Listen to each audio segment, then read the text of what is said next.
खबर हड़प्पन न्यूज। आइए रुक करते हैं आज की कुछ खास सुर्खियों की। ग्वालियर पुलिस अधीक्षक की जनसुनवाई में मंगलवार को एक बार फिर रिटायर्ड प्रिंसिपल ने न्याय की गुहार लगाई है। प्रिंसिपल अशोक वर्मा का आरोप है कि उनके बेटे सुशील की 30 अक्टूबर को संदिग्ध परिस्थिति में मौत हो गई थी। वह बेटे की मौत से उबर भी नहीं पाए थे कि उसकी विवाहिता पत्नी ने पुलिसकर्मियों के साथ ससुराल आकर हंगामा खड़ा कर दिया और करीब 7 लाख रुपए की गहने लेकर मायके चली गई, जबकि शादी में उसके पिता ने कुछ भी नहीं दिया था। उन्होंने खाने पीने तक का खर्च खुद उठाया था। पुलिसकर्मियों के बहू प्रियंका के साथ आने पर उन्होंने थाना प्रभारी आलोक परिहार से भी इस मामले में हस्तक्षेप करने की अपील की थी, लेकिन उन्होंने प्रिंसिपल को ही धमका दिया और कहा कि यदि बहू प्रियंका वर्मा के गहने वापस नहीं किए तो उनको थाने में बंद कर दिया जाएगा। बेटी की मौत से सदमे में चल रहे रिटायर्ड प्रिंसिपल ने अपनी बहू को सभी जेवर सौंप दिए। प्रिंसिपल को अपने बेटे की हत्या किए जाने की भी आशंका है, क्योंकि पूरी तरह से ठीक ठाक सुशील की अचानक तबीयत बिगड़ी और कुछ ही दिनों में उनका स्वर्गवास हो गया। उस समय उन्हें कुछ शक हुआ था, इसलिए वह अपने बेटे का निजी अस्पतालों में इलाज कराते रहे और उसके इलाज पर करीब 6 लाख रुपए खर्च कर दिए। सुशील की शादी झांसी निवासी प्रियंका के साथ 2017 में हुई थी। अशोक वर्मा अब अपने पुत्रवधू से जबरन लिए गए जनों को वापस लेना चाहते हैं, क्योंकि बेटे के इलाज के लिए 6 लाख रुपए खर्च हुए थे, जो उन्होंने कहीं से इंतजाम करके अस्पतालों को चुकाए थे। वहीं उन्होंने बहू द्वारा पुलिस के दम पर हथियाने का आरोप लगाया है।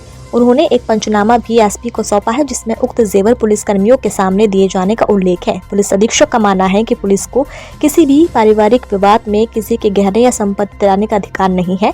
इस मामले में थाना प्रभारी और कुछ अन्य पुलिसकर्मियों से पूछताछ की जाएगी, उसके बाद वैधानिक कार्रवाई की जाएगी। मेरा नाम अशोक कुमार वर्मा है। क्या पूरा मामला है? मामला यह है कि मेरे बेटे के स्वास्थ्य खराब 17/10 को मेरे बेटे की बेटी का वो दस्तन था, उसमें सारे रिश्तेदार आए हुए थे। ससुराल पक्ष भी आया था। 17 तारीख की नाइट को मेरे बेटे की स्वास्थ्य खराब हुआ। उसको मैंने ये आलोक धाम में एडमिट कराया। आलोक धाम में कोई आराम ना मिलने से उसको परिवार हॉस्पिटल में एडमिट कराया। तो उसको परिवार हॉस्पिटल में 7 दिन के बाद उसकी किडनियाँ फेल हो गई, लीवर के साथ साथ उसकी किडनियाँ फेल हो गई, तो वो एक्सपायर हो गया। 30/10 को वो एक्सपायर हो गया। 12 तारीख को जब मैं उनको शोक में बैठा था,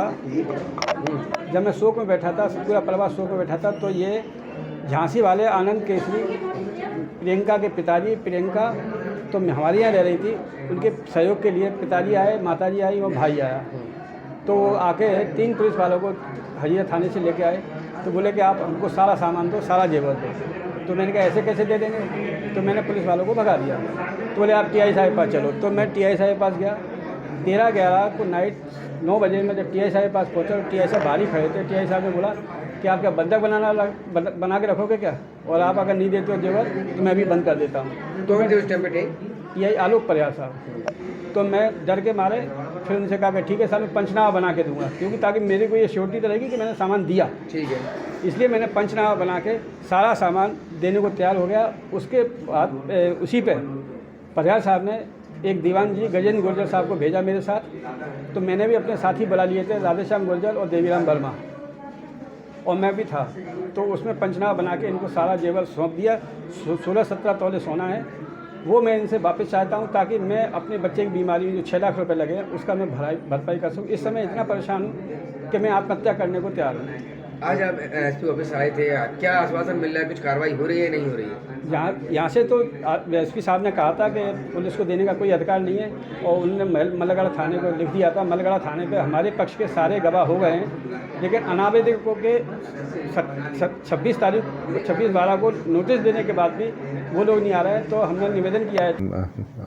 हजीरा से आए थे। उनका कहना था कि उनकी बहू जो है वो सामान लेके चली गई है और बेटे की डेथ हो गई थी। तो ये भी रेफ़र किया है सीएसपी उस क्षेत्र के जो हैं, वो वस्तु स्थिति क्या है इसको पता लगाएंगे, और यदि स्त्री धन है जो बहू शादी के समय लाई थी तो उस पर उसका कानूनी हक होता है, परंतु ये इसके अलावा यदि कुछ और है तो ये सीएसपी पता लगाएंगे, उसके आधार पर कार्रवाई होगी।